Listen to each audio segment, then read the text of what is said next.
Good morning and welcome back. Apologies in advance for the noise. I would say, try to ignore it, but it would be like asking you to not think of an elephant.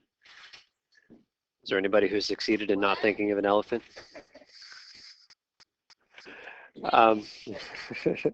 So we're on page 7. If you guys could open there, we'll take a look at the calendar. Today we'll continue the thing we had started last time. Remember, we looked at this example about cell phone usage and minutes and cost per minute. And so we're going to compare different kinds of functions. The goal of today is to just explore one more kind of family of functions. They're called rational functions. The cell phone cost per minute function was an example of one of those. And then finally we'll compare like all these different kinds of functions we've been talking about in terms of like how strong they are, and we'll give a more precise meaning to that. And then, like I said, after today, we just dive into this really, really big topic that takes up like half of the course, largely called trigonometry.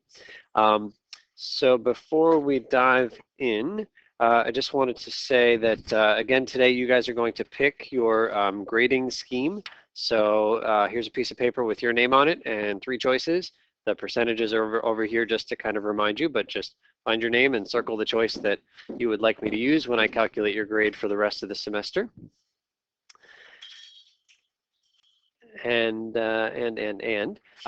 The other thing I wanted to talk about was the surveys. So first of all, thank you guys so much for filling them out. I appreciate the feedback, and I just wanted to report back some of the things that I read and that you guys shared. So the first thing, a lot of people find the videos to be quite useful. I think that the videos for the classes are being watched, here and there, and that's fine. The videos for the sample test problems were watched quite heavily, I think, and that's great. So I will continue to make them. In fact, I got here yesterday at 6 o'clock in the morning, and I decided to make the videos for the sample test number 2. So I posted them on YouTube yesterday. Nobody's watched them yet, but that's all right. Test number 2 is off in the distance at this moment. So I think it's working out really well here on YouTube, and I'm, of course, open to other suggestions. At the moment, we have 196 views, which I think is pretty good. Can you guys tell me what it means to be a subscriber? Like, yeah. Whenever you post a video, I'll get notified. Like an email or a... Or it'll come up on my feed. On your feed. Like when I go to YouTube, like your name will pop up with how many videos you posted. Okay. Okay, cool. All right, so I have 9 subscribers and growing. It's not exactly an exponential type thing yet, but you just wait. So that's that. So I'll keep making the videos. Some folks have said it's frustrating to have even numbered problems assigned as the homework because you can't check your answer. So I just received this in the mail on Friday. This is a copy of all of the solutions to all of the problems, odd, even, not just answers, but full out solutions with explanations. I'm going to try to bring this with me every day to class, and I'll just leave it here in the front of the room. All of the time, there will be another copy of this sitting in the studio, and it's sitting over there right now, okay? So take advantage of that resource. A lot of folks think that the questions of the day are not worthwhile. That's the, basically, do the reading and then answer some stuff about the reading. And I'm sorry that, I guess this one doesn't much have to do with the reading, but I feel badly. The questions of the day are not supposed to be busy work. I know that I collect them from everybody, and if you don't do it, it doesn't matter which grading option you choose, you're going to lose points. I think that I think it's important to try to read ahead in the book, even if you don't feel like you're getting a whole lot out of reading the next section. When I was in college in your shoes and I was on the ball, I was able to read ahead to the next section. And again, I'd only get like 10% of it, but then when I saw it in class the next day, it was the second time I had seen it, and it made the stuff happening in class so much more meaningful to me. But like I said, I don't want it to be busy work, and I don't want it to just be something where 20 minutes before class, you're looking for the bold-faced words in the section to try to answer the questions of the day. If people have suggestions, just like talk to me outside of class. I'm open to changing the system and even personalizing the system, but I'd like to come up with some way to encourage people to read ahead. And this is my effort to doing that. And if it's not working, then I want to change it. but I don't know how to change it at the moment. So I think it should not be counted as a test-heavy option. Mhm. Because I think the flavor of the test-heavy option is that like you're able to do your work by yourself.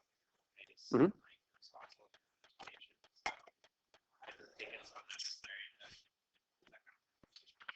Right, right. That's valid. Okay. And if we have other thoughts, then I'm open to hearing them. Thank you for that, Garrett. Yeah, Todd.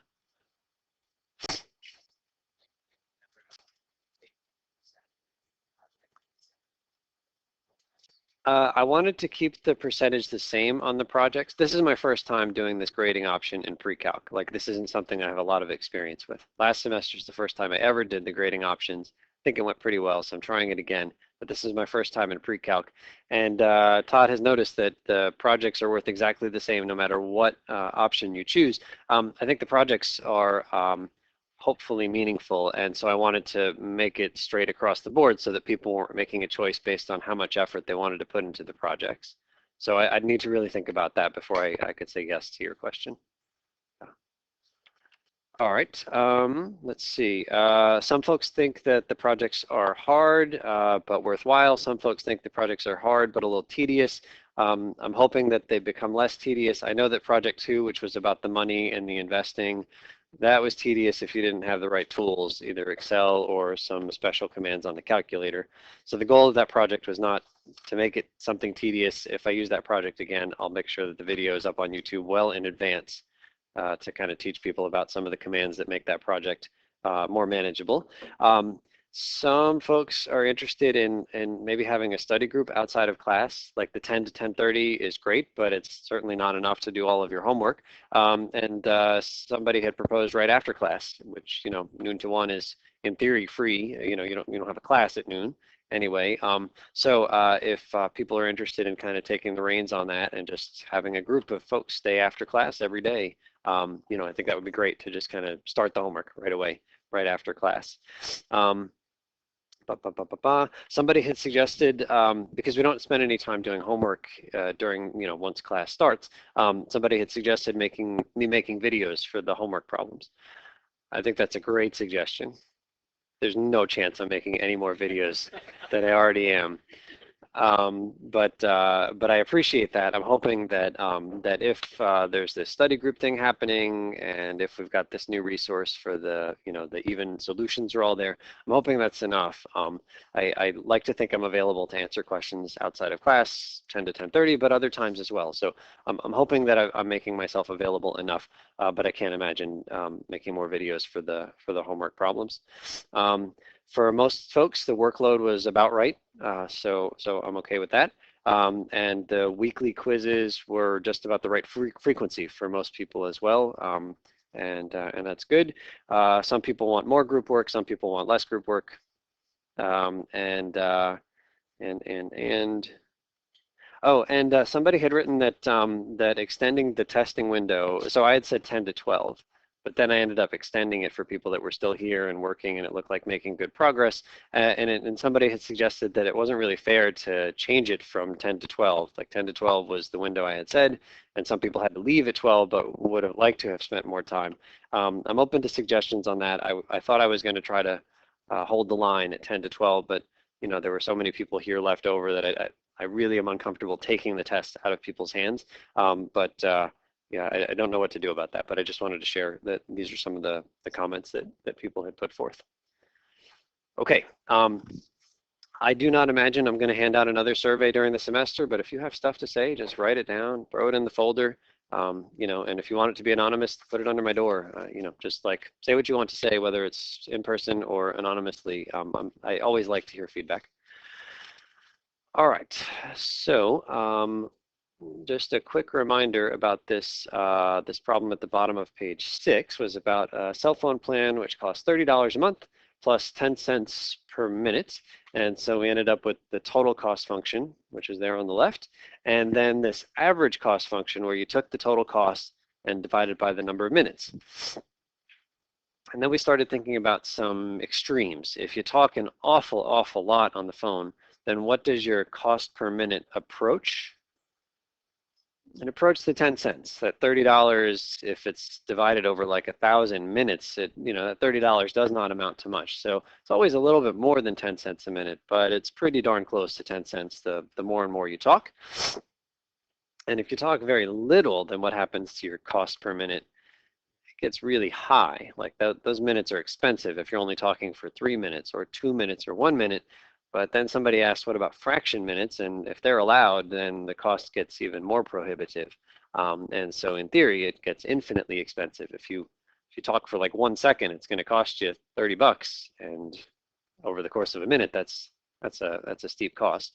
And then we ended up graphing the thing. And as we ran to the right, we approached 10 cents. That is called a horizontal what?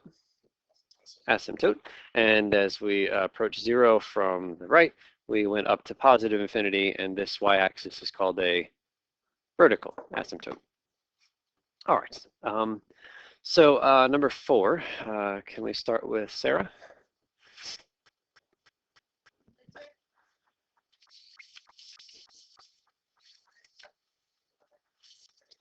Okay, so our cost per minute function, remember, was this C of x was, what was it? It was 30 plus 0.1 x divided by x. Is that right? And we know that if we have one thing in the denominator and the sum of a couple of things upstairs, then we can split that up into different fractions. So this is really 30 over what?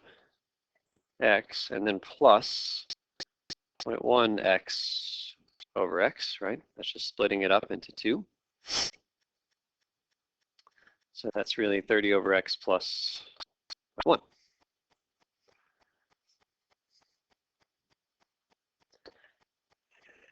And so our average cost per minute thing is now a sum of 2 other functions. This 0.1 is $0.1. That's 10 cents. What's happening there? Why should our average cost per minute be 10 cents plus something? Yeah. So this 10 cents is just your 10 cents per minute. That's just like a straight up cost when you pick up the phone. But then this other part is taking the $30 and dividing it evenly.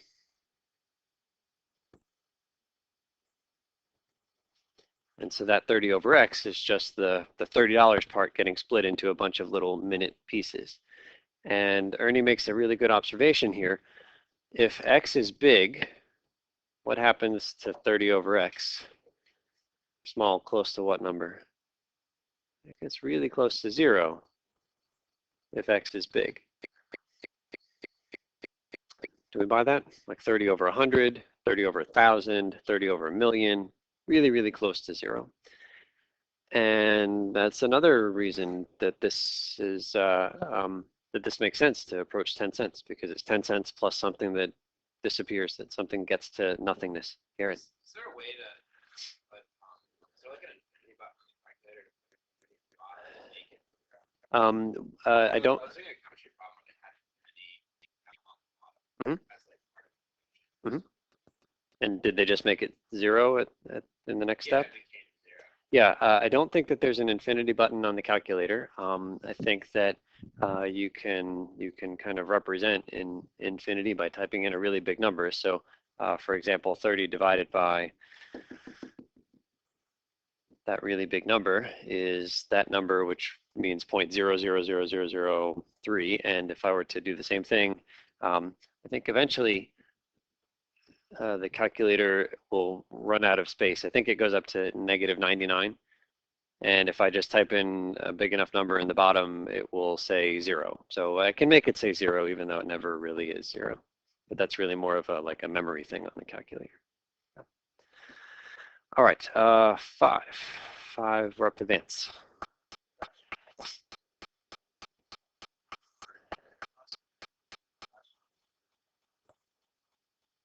Okay, so our cost per minute function is this one.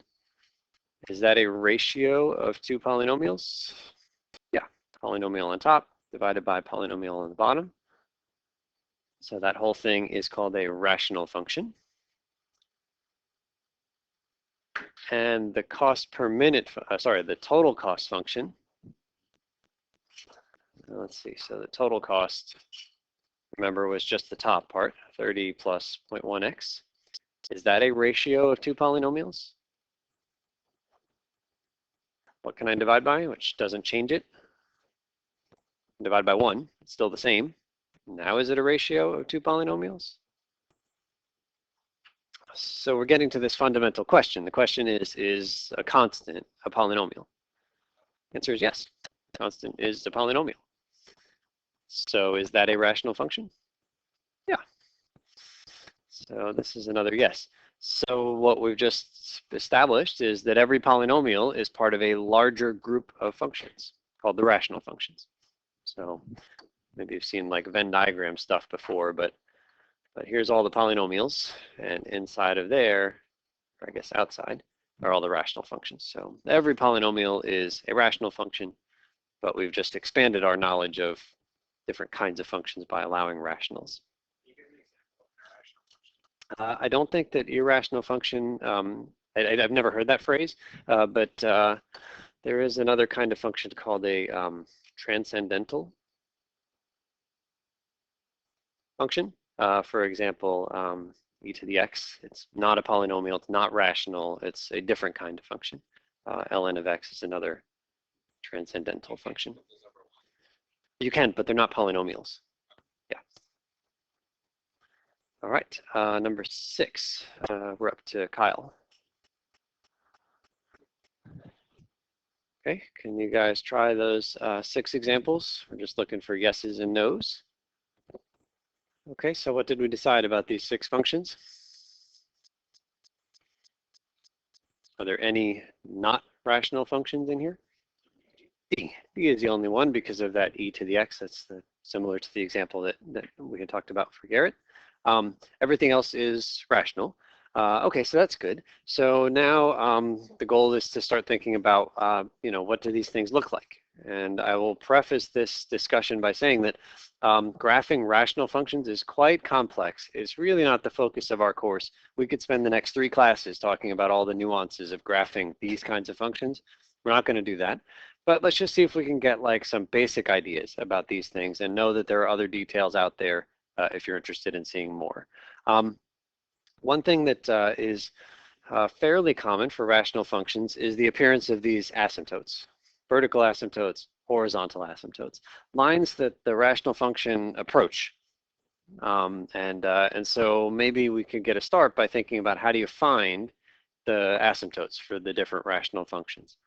So let's, there's something written up formally on the next page, which we'll look at in a moment, but Ernie had said something that I just want to pause on here. This 30 over x, what did we say that's doing when x gets really big? Really close to 0, right? If x is really big, then 30 over x is really, really close to 0. So what made that happen? What made it happen is that the bottom was an enormous number and the top was just 30. Okay, what if it weren't so clear? What if we had something like, you don't need to write this, but like x cubed plus 5 over x to the 5th minus 7x squared, something like that. If x is really big, what happens to the top? It gets really big. Cubing a number makes it even bigger, adding 5, tiny bit bigger. How about the bottom? Is it big and negative? Is it big and positive? Yeah. Depends. Why, Allie?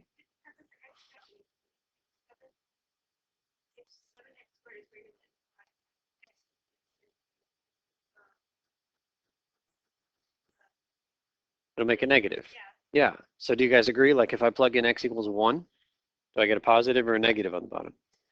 I get a negative. And if I plug in x equals 2, it's kind of close. I think it's positive by that point. But can we say that the x to the 5th will eventually beat the 7x squared? Even if it were like, 7 to the 10th, which is an enormous number, eventually x to the 5th is going to be big enough that it's going to be bigger than this 7x squared.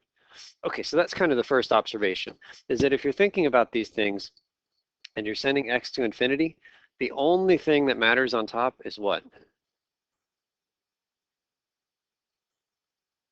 Which part matters, the x to the 3rd or the 5? The x to the 3rd. What's the only thing that matters on the bottom? is the x to the fifth. The only things that matter if x goes to infinity are the leading terms. All we care about is the highest powered term, because the other stuff will eventually get dominated and become insignificant. So really, I'm looking at x to the third over x to the fifth, and I can cancel and end up with something like 1 over x squared. And for the same reason that Ernie had said something before, if x gets big, what happens to that fraction? It's going to 0 for the same reason as his 30 over x was going to 0. So we're kind of building to this theorem, which I'm hoping will become clear when we see it on the next page. If there's more x's on the bottom than there are on the top, meaning like x to the fifth compared to x cubed, then what is the whole thing going to approach as x goes to infinity? It's going to go to 0. The bottom dominates the top because there's so much more stuff on the bottom. If we were to flip the thing over and do something like x to the fifth minus 7x squared over x cubed plus 5, I'm going to put approximately equal to. The only thing that matters is the leading term. Okay, this is, it only makes sense, that symbol, if we define it, and so don't use this in the way that I'm using it here in general, but if x is really big, those two things are approximately the same. And what does that equal to if we cancel? X squared. And then if we send x to infinity, what happens to that thing? It goes to infinity. Meaning as you run to the far right, the graph is going to go up. No horizontal asymptote. It's not going to level off like it did before. All right, so we've got two cases now. If the higher power is on the bottom, then what's the function approaching? 0. That's the horizontal asymptote. If the higher power is on top, what's the function approaching? Infinity. No horizontal asymptote. What's the only other case with these powers? Is if they're the same. We can deal with them depending on which one is bigger, but if they're the same, then we get something like, I'll make it a 2x to the fifth minus 7x squared over 15x cubed plus 5. Except we want them to be the same. 15x to the fifth plus 5. Essentially, the top is really what? 2x to the fifth, the leading term, including that 2. In fact, I'll just make it negative so we can see an example of a negative. So the leading term is negative 2x to the fifth on the bottom. 15x to the fifth. And then if we cancel,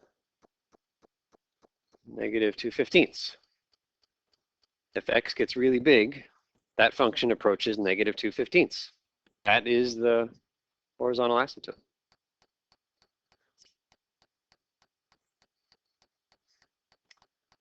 So we've got our three cases. If there's more x's on the bottom, it goes to 0.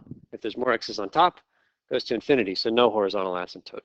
If they're equal, it's going to be a little bit wordy, but pretty much you just look at the coefficients and that's your answer, negative 2 over 15. Okay, let's see if we can get somebody to read all that stuff. Chris? Asymptotes of rational functions. We'll consider one constant. 0.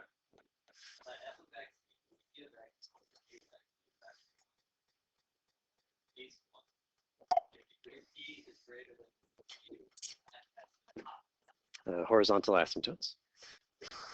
degree p less than q like 0. Case 3. Degree p degree p q horizontal asymptote. Okay, so let's see if we can apply this theorem. Down here in 8, it says go back and find the horizontal asymptotes of all the rational functions from this example here. So can you guys find 5 horizontal asymptotes? You can skip part D. Remember, every horizontal asymptote is of the form y equals some number. So work with your neighbors and try to find 5 horizontal asymptotes. So if you go to geogebra.org, you'll see a couple of options. You can install the thing, or you can just run it off of your browser. I've done that, and it's right here. And so you can do all kinds of wonderful things here, but we're just going to do something simple today, and that's type in the function f of x equals, what was the one we just did? X to the 4 minus 1 divide by plus 1. Okay, and so we graph this function here, and that's fine. And one real nice advantage to this thing over the graphing calculator is that if you select this option up here, this top right one, number one, if you click in the white space, you can just move around. So that's easier than adjusting windows and then looking at it and adjusting windows. But even nicer, if you decide to not click on white space, but rather click on the axis, you can drag and then just completely change the scale. And again, I just think this is a whole lot better than playing with windows on a graphing calculator. Okay, so in the middle, I'm not really looking, but ultimately we had said that this function pretty much looks like x squared if you go to the far right and the far left. And well, we don't have to go very far for it to look like that. It kind of already does look like x squared to the far right and the far left. And if I really wanted to, I could kind of bring it down and really make it so that the stuff happening near the origin is insignificant, right? I mean, like it could go up and down a bunch of times in here in the middle. I don't know what's happening in the middle, but I do know that it looks an awful lot like x squared as you go to the right. And in fact, if I were to also graph g of x is x squared, where is it? I think it's so close that we can't even see it. So let's see if we can kind of separate these. Oh, there it is.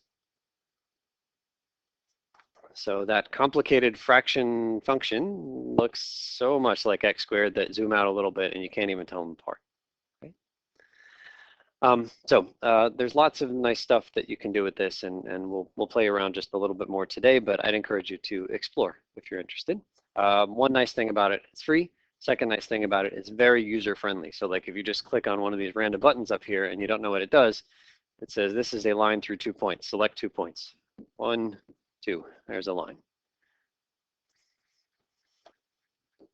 Okay, what did we figure out about part B and horizontal asymptotes? Y equals 0, so make sure, I'm going to write y equals every time. I'd encourage you to do the same. So that's the horizontal asymptote there. How about the part C? Yeah, so we got no horizontal asymptote. I guess I should have written that over here for part A as well. Okay, part D was not rational. We'll skip that. Part E, I did a little bit of work to make it look like a standard rational thing where it's polynomial on top of polynomial. Where are there more x's? Bottom, so what's the conclusion? Y equals 0. This group up here had a different way of thinking about it. Can one of you guys talk about, you guys got 0 without even going this extra step.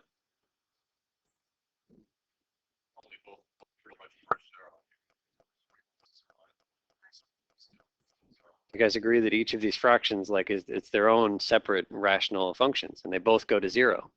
And so something that goes to 0 plus something else that goes to 0, it goes to 0. That's nice. And then finally here, it's a tie. So what's the horizontal asymptote? Y equals 2. Good. Okay, go back to the next page. And we'll take a look at number 9. We'll go back to Richard.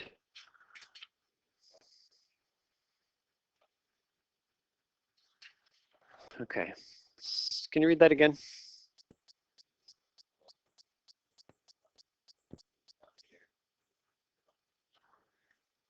Okay, let's think about our cell phone example. We had a vertical asymptote right here. Why did we have a vertical asymptote here? Well, think about the function. What was happening downstairs? We were trying to plug in a 0, right? And so when you tried it, well, I know I can't divide by 0, but it turns out when you divide by something close to 0, the thing goes up to infinity, or maybe down to negative infinity. But something very strange happens when you try to divide by 0. That strange thing is a vertical asymptote. So let's see if we can't find the vertical asymptotes for these rational functions here. So this x squared plus 1, trying to make the bottom equal to 0. This is always how we will find vertical asymptotes. When is the bottom equal to 0?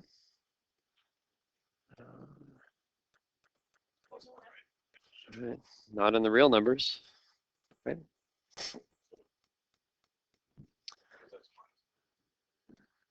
So this equation here has no vertical asymptotes, which, okay, we weren't really looking for it, but it was confirmed by the graph, right? We didn't have any places where it just went straight up.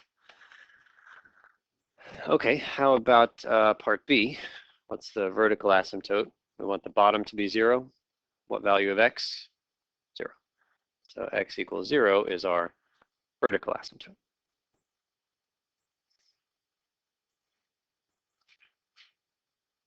Part C, when is the bottom 0? Never. The bottom is 1 if you want to put something down there. So this one has no vertical asymptotes.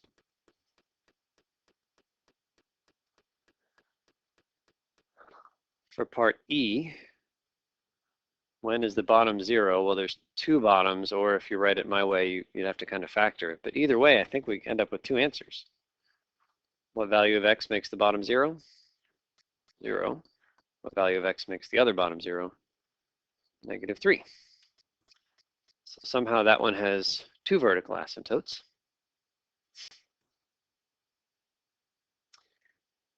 And then the last one over here, we'll look at a picture of E in a moment. But the last one here, what value of x makes the bottom 0? -1. So it's a fairly simple process to find vertical asymptotes. Set the bottom to 0. So let's think about this one here in the middle. This I'll write it as in the blue form. I don't really know where you guys are going to put this, but I'm going to hit that button, and this is where I'm putting it. So 2x plus 3 over x times x plus 3, is that what we had? All right, so this thing here, we've established a few things. What about horizontal asymptotes for this one? So y equals 0 is the horizontal asymptote. Vertical asymptotes? 0 and x equals -3. So I'm going to start thinking about the graph. Like I said, the goal of this course and the goal of today is not to become experts at graphing these, but there's just a taste. Okay, y equals 0 is better known as what? That's the x-axis. So I'm going to draw that horizontal asymptote. It's already there, but we'll just kind of highlight over it in green. So the graph, whatever it is, has to get close to this thing at the far right and at the far left. And already, there's not that many ways for that to happen. I can be underneath and get close to it. I can be above and get close to it. And pretty much it's going to be one of those two things. And the same thing on the left. It's either going to come down and approach the x-axis or go up and approach the x-axis. So this is like almost like a choose your own adventure. It's one of those two, and it's one of those two, and we just have to kind of fill in the pieces in the middle. Okay, vertical asymptotes we'll draw in red. X equals 0 is better known as the y-axis. So we're going to get close to that thing. X equals -3 is out here at -3. And what kinds of things might end up having those kinds of vertical asymptotes? Well, there's more adventures to choose from. It could be something like that, right? Could just go up on both sides. What else could it do? Could go down on both sides, no problem. Could it do anything else? Yeah, it doesn't have to be the same for both. It could be something like it starts way up here and then it comes down and ends up going down there. Or the mirror image of that, it could do like that kind of a thing. But I can guarantee you, having never graphed this particular function before, it looks like one of those 4 things.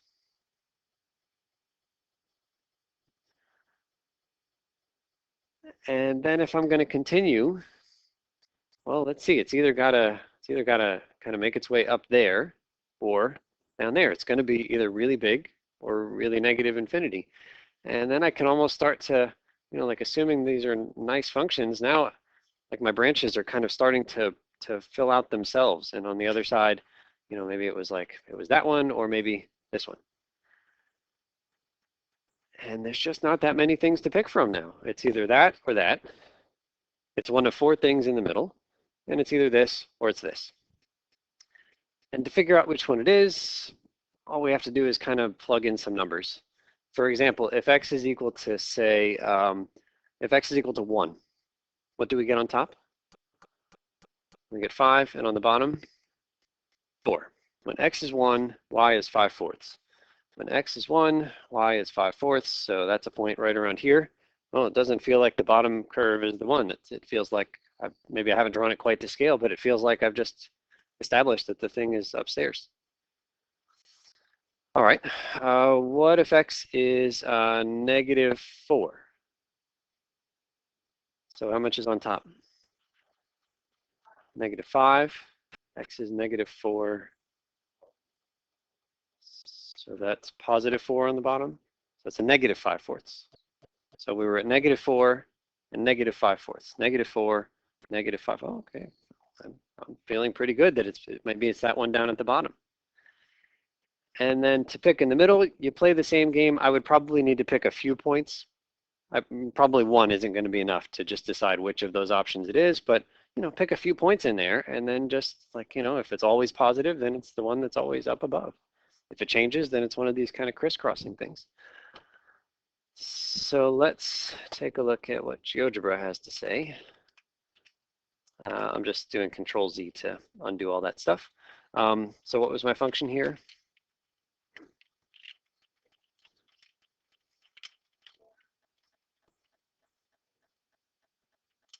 X, I'll write it as the x squared plus 3x. Does that look like some of the things we predicted? I think it looks exactly like we had predicted. We had decided it was going to be the top one here and the bottom one here, and we had some analysis to do in the middle to pick one of those 4 things. It turns out it's that one. Starts up, ends down, and that's it. Okay, this graph is far more complicated than any graph that we have ever done together, and maybe than any graph you have generated on your own. But by kind of working our way through some ideas that are perhaps new, but hopefully reasonable, understandable, we've come up with a picture that looks awfully close to what the right picture is. Any questions on any of that?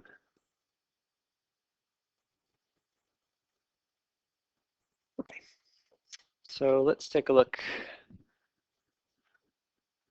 at number 11. And we'll go to Kate.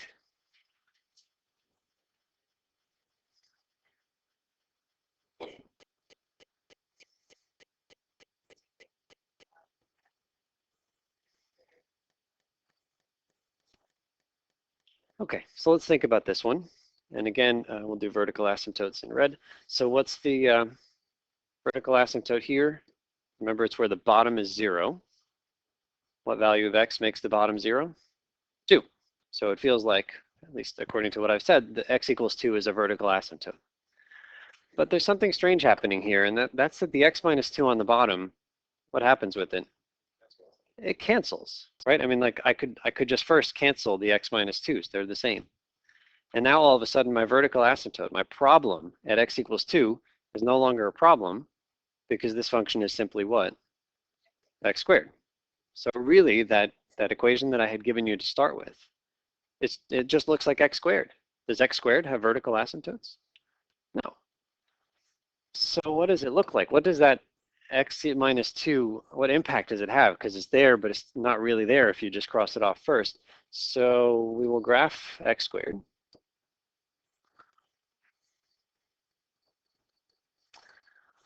But then we have to acknowledge, are you allowed to plug x equals 2 into the original? No, you're not allowed to divide by 0, even if the thing canceled. Like we just can't divide by 0. So x equals 2 is not defined for that function. How do you indicate that a point is not defined on a function? You put an open circle. At x equals 2, there is an open circle. There's also a lollipop. And if we wanted to figure out exactly where that point was, okay, so we've already established that x is equal to 2. Now I'm going to ask you to plug x equals 2 in, but we said we can't plug x equals 2 in. Well, you can if you do what first? If you cancel them, yeah, if you cancel them, then you're perfectly allowed to plug in x equals 2. What do you get when you plug in x equals 2 into the x squared? You get 4. So where is that hole? It's at 2, 4. So it's kind of a funny game. Like we're saying you can't plug in x equals 2, and you put a hole there, but the hole exists somewhere. And to find out where it exists, you go ahead and plug in x equals 2, but make sure you cancel first. Does that make sense?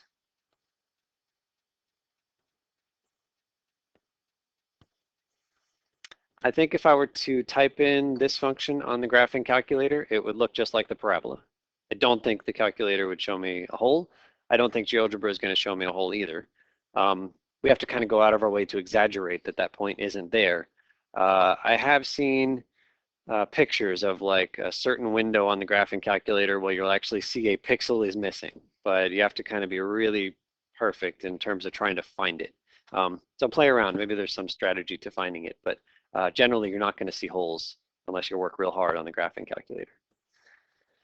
Okay, 12, Tassiday.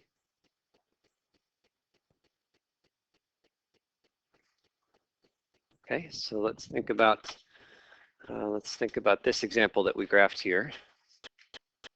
Zeros of the numerator. We've already talked about zeros of the denominator. What did the zeros of the bottom, what effect did they have on the graph? They were the vertical asymptotes. Okay, so zeros of the top, let's think about those. What value of x makes the top 0? Okay, so negative 1.5. That is a 0 of the top. If I plug negative 1.5 into the bottom, I'll get some perfectly nice number, right? So what is y equal to? I've got 0 divided by whatever you get on the bottom, some other number. Yeah, 0 divided by anything, as long as there's not a 0 on the bottom, then we just get 0. And so the point negative 1.5 comma 0 was on the graph. Negative 1.50 is right here. And Garrett points out it's an x-intercept. Zeros of the top give you x-intercepts on the graph. And maybe even just having that one piece of information might lead me to think that perhaps it's one of these crisscrossing things instead of one of the ones that always stays upstairs or always stays downstairs. And it turned out to be one of the crisscrossing things when we looked at it on GeoGebra. Okay, so I think we've just figured out that, let's see, number 12, significance of zeros of the numerator. They are, or I guess they correspond to x-intercepts.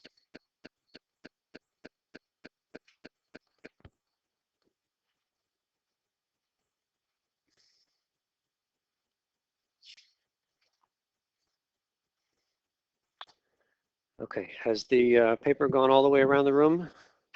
Anybody didn't get to choose their grading option? There you go. Okay, 13, we'll go to Todd.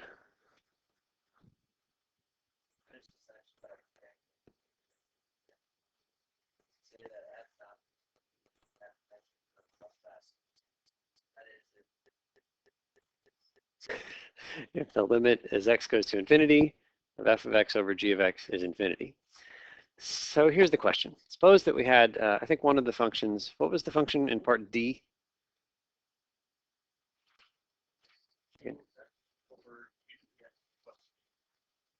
Okay. So I've got these two functions. I've got a top and a bottom. This is not a rational function, but I can still analyze it and think about what's happening as x goes to infinity. So here's the problem. If x goes to infinity, what happens to the top? It goes to infinity. So the top approaches something big. If x goes to infinity, what happens on the bottom? I'm going to call it big, but some folks I think are already acknowledging that there are different levels of bigness. And that's kind of what we're after right here. If it turns out that they both kind of approach the same amount of bigness, then maybe big over big is 1. That's okay. If the thing on the top is like 5 times as big as the thing on the bottom, then what will it approach? It'll approach 5. That's okay.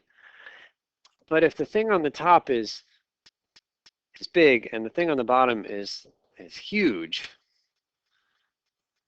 then what will it approach? It's going to go to 0. If the thing on the top is only big and the thing on the bottom is huge, then it's going to go to 0. And if it's the other way, if it's huge over just merely big, then it's going to go to infinity. And that's kind of what we're after here. Is you've got these two different things that are both big. Who wins? Which one dominates the other? That's the question. Now thinking about the bigness of 2x and the bigness of e to the x plus 8, which one do you feel like is bigger? E to the x. Like we know that e to the x is this like thing that just shoots up and grows so fast. And not to take anything away from 2x plugging along, it'll eventually get really, really big, but I feel like it's going to be left in the dust compared to the e to the x plus 8. So it feels to me like this is the right answer for this function right here, that it's approaching 0, because 2x is big, but the bottom is just enormous. So what we want to do is start to think about how to compare the different kinds of functions. When they both are big, how do you tell who wins? 2x is a polynomial. It's also a power function. E to the x is an exponential function. I'm feeling like if you have an exponential growth function, it's going to beat any polynomial. What if I were looking at something like e to the x versus x to the 100th power? Yeah, eventually. If we plug in x equals 2, okay, e squared is like 7.9. 2 to the 100th, I don't know, but it would take a long time to write down what it is. If I plug in e to the 3rd, it's like 20. 3 to the 100th would take even longer to write down. But eventually, like 2 and 3 are not what we're after. We're after sending x off to infinity. Eventually, it feels like maybe we'll have enough e's over there to kind of gather steam and momentum and pass this x to the 100th. And so let's think about another function. So let's compare these guys here. E to the x over x to the 100, and we'll send x to infinity. So which one? They're both big. Top and bottom are both big. But which one feels like it's bigger? E to the x. Feels like it's going to eventually beat x to the 100th. If the top thing is enormous and the bottom thing is merely big, then what does the whole thing approach? In this case, the top is really big. Yeah, so this one's going to go to infinity, which means if I'm graphing this crazy function, e to the x over x to the 100, I expect that as x goes to infinity, y is also going to go to infinity. Eventually, it's going to do that. To the right, it will go up. Okay, let's see. So we'll try GeoGebra again and delete that one, and we'll try this one. So f of x equals e to the x divided by x to the 100. Okay, kind of hard to know what's going on here, so let's see if we can't kind of clean this up a little bit. All right, so we're starting to see a little bit of a curvy type thing here. Can you guys see the text in the background? Is that too small? Another nice thing about GeoGebra is it's really easy to make stuff bigger. Font size and then 32. Okay, so why is this thing shooting up as we get close to x equals 0? Because what's a bad number to divide by? X equals 0. And so no surprise, vertical asymptote right there at x equals 0. And it feels like the whole function is approaching very rapidly what horizontal asymptote? It feels like we're approaching the x-axis, right? And I can eventually try to peel this thing off and get it to, you can see it's very slowly kind of coming off of the, so it's not really on the x-axis, but it's darn close. Is this what we expected? Yeah, we said eventually it's going to go up and to the right. But we're still in the moment where the x to the 100th is destroying e to the x. E squared is nothing compared to 2 to the 100th power, which is why the graph is showing you nothing. Right there at x equals 2. It is basically nothing. All right, so let's see if we can't kind of pull this thing in. All right, out there at 6, 7, 8, 9, 10, still the one function is dominating. I pull this down a little bit too. All right, so we're at 50, we're at 60, 70, 80, 90. We had to be quite patient. And I was actually getting a little worried because I just made up x to the 100th, and I wasn't sure how long we'd have to wait. But it looks like around 650. So if you go out to 650, e to the 650th, and what did we have? 650 to the 100th, they're about the same. Who knew? But then eventually, e has taken over, and it's not even close anymore. Like it's almost vertical by the time you get to this spot right here. So once e takes over, e is just like really, really, really winning. And you can see that we're up in the, like billions over here. So pretty much at 600, the answer was 0. But at 650, the answer is in the billions, and e is well on its way to winning. All right, so we need some rules. We kind of felt like e was going to beat x to the 100th eventually. And so here's our rules. So 14, we'll go to Stephen.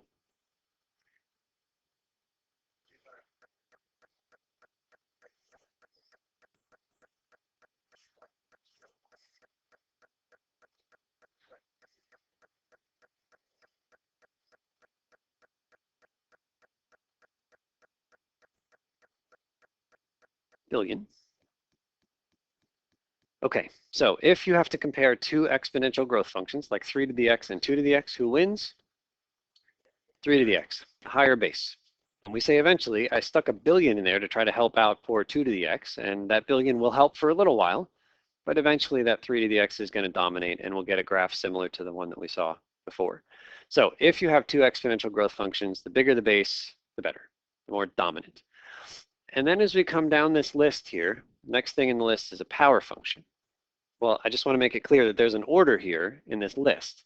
The higher you are, the more dominant you are. So every exponential function is going to, every exponential growth function is going to beat all of the things in this list.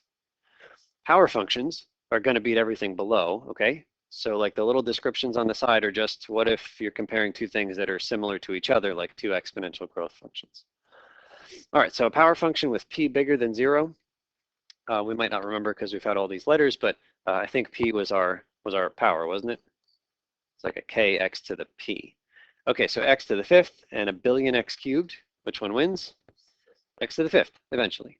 Billion will make no difference eventually. Next one are log functions. And log functions generally get the short shrift in terms of what they look like, but I'll remind you that log functions generally look like that. So as you run to the right on the log function, what happens to the y value? It goes to infinity, but it is painfully slow in terms of getting there. This was the example we did a few weeks back where I'd said, like to get to y equals 10, which isn't very high on a graph, I think we were like, off at Pluto or someplace, like it's really far to get this thing to grow. It'll eventually grow, which is why it's not very high on our list. So log functions, if you have two log functions, they generally tie with each other. Probably not that clear what I mean by that, but log base 5 of x and log base 4 of x, it turns out that if I were to divide those two things, which is what we're doing when we talk about this domination thing, is you divide them and then you see who wins eventually. It turns out that this is equal to, and let me get the order right, this is equal to log of 4 divided by log of 5. I think. Yeah, I think that's right. So what am I saying? I'm saying if you graph this thing, it will equal the number log of 4 over log of 5 all the time. Can you guys demonstrate with one arm what the graph of this function will look like? It is always equal to log of 4 over log of 5, which is just some number. Yeah, it looks like a horizontal line. It's just log of 4 over log of 5. It just looks like this. So when you go to infinity, it's that number. It's always that number. So that's what I mean when I say they tie with each other. Okay. Part D, constant functions. So a constant by itself is, well, not at the bottom of the list, but pretty low. Power functions, well, we saw power functions where the p's were positive, but now we have power functions where the p is negative. So for example, something like x to the negative 4. Well, that's not very strong at all, right? It's even weaker than just the number 7, right? Like 7 at least stays at 7. X to the negative 4, it's going down to 0. We're trying to make it go up to infinity. This couldn't be any worse. So that's very low on the list. And then finally, exponential decay function, something like a 0.9 to the x. What do exponential decay functions do to the far right? They're going to 0 as well. So is this guy. I don't know, exponential functions are really extreme, whatever they are doing. If they're growing really fast, they're going to beat everything. If they're trying to get to 0, damn it, they're going to get there. It doesn't matter what you put, it's going to get there. So they are simultaneously like the strongest and the weakest things in our list. Okay, and then there are a couple of big classes of functions that are not in this list anywhere: rational functions and polynomial functions. So what do you do if you see a polynomial function? Well, let's look at you don't need to flip back, but this example in part C, 7x cubed plus 3x plus 1, that's not in my list anywhere. What should I treat that as? What does it behave like when you run? And I'll keep the 7 in there. That behaves like 7x to the third, right? So, and I have a rule because 7x to the third is now a power function, so I can deal with power functions. So if you see a polynomial, you are perfectly within your rights to just ignore everything except for the leading term. If you see a rational function, you are in your rights to, again, ignore everything except leading terms. What's on top? Oh, yeah, sorry, 2x. That will eventually go away.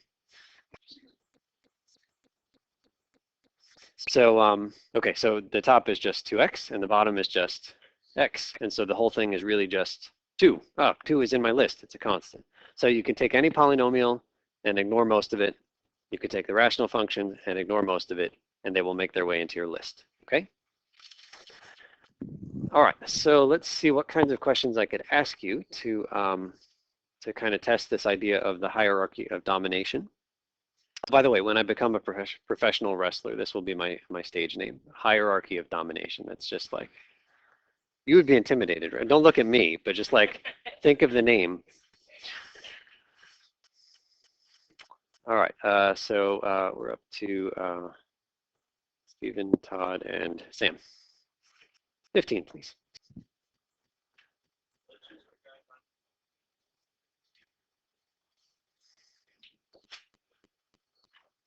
Okay, so we'll use GeoGebra instead because it's free. And let's see if we can try these. So what you're after is the limit as x goes to infinity of each of these functions.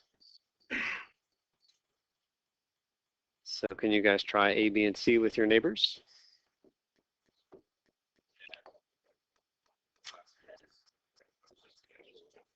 So I've written a different translation, just it's equivalent to this big over huge business, but if you prefer the words strong and weak, then use those.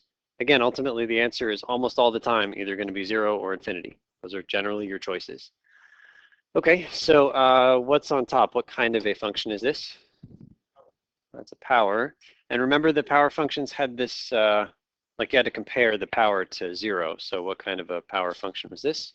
Greater than 0, like that's all that we cared about. And then on the bottom is a log function. And so which one is the weak?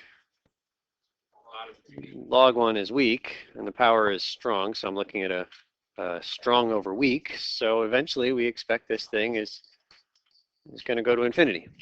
As you run to the right, we think it's going to go up forever. Let's see if we can confirm or deny.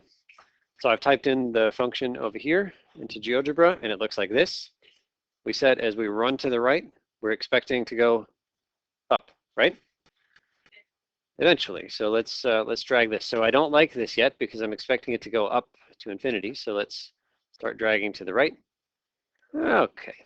So that seems a little bit more compelling. So eventually it goes up and to the right. Okay, that's fine. And then what about the same thing but flipped over?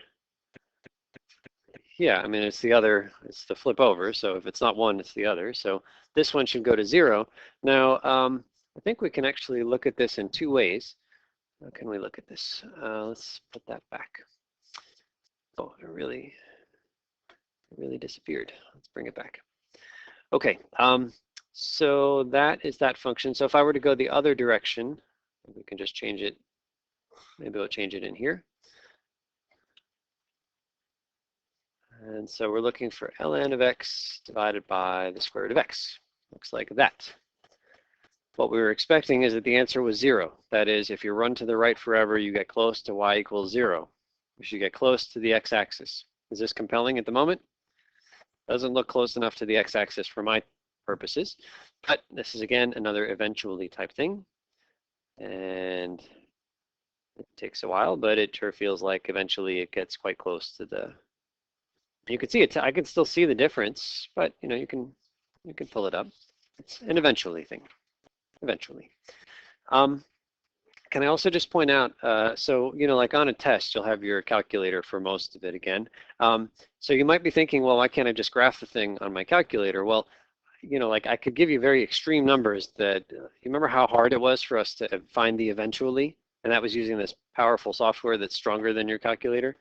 So, I mean, like I'm going to pick stuff that you can't just type it in. So I'm really going to try to test that hierarchy idea. And then finally, well, this one doesn't really fit because everything we were looking at before was comparing with a quotient. And so here we're comparing a difference, but let's just see if we can think about the whole big and small, big and huge idea. Which one of these is the huge, the x to the 5th or the e to the x? E to the x, this one is huge. And on the other side, x to the 5th is merely big. And so if I do a big thing minus a huge thing, looks like negative infinity, right? I mean, the big thing will dominate and we'll end up with something like negative infinity. And I'd also like to do the other direction. I didn't ask you for it, but I'm going to ask you now. Limit as x goes to negative infinity of that same thing.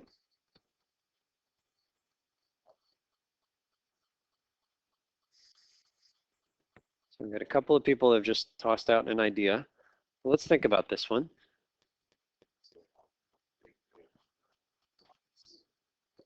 Okay, negative infinity to the 5th is what kind of a number? Is negative big, yes? Minus e to negative infinity.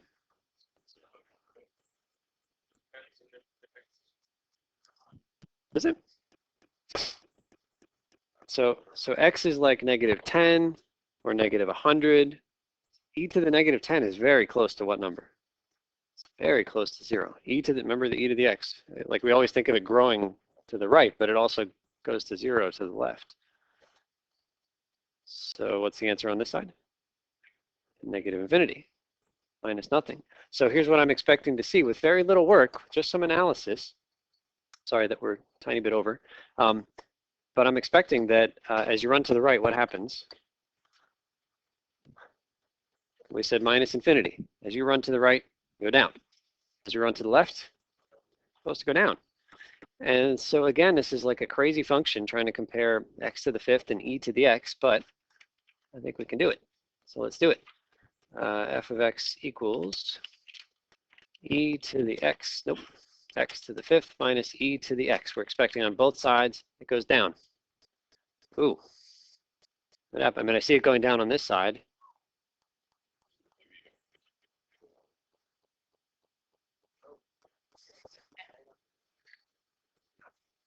Like you could be so deceived if you don't know what you're looking for. It was very deceiving in that first window. You don't have to be very patient to find the true behavior, but you got to know what to look for. Okay, sorry for going over. We'll see you guys on Friday. Oh, happy Leap Day. It's so exciting, right? How often does Leap Day happen? Once every 4 years. Is that true? Leap days are not as predictable as every 4 years. Do some research if you're interested. Then they stay young. That's great.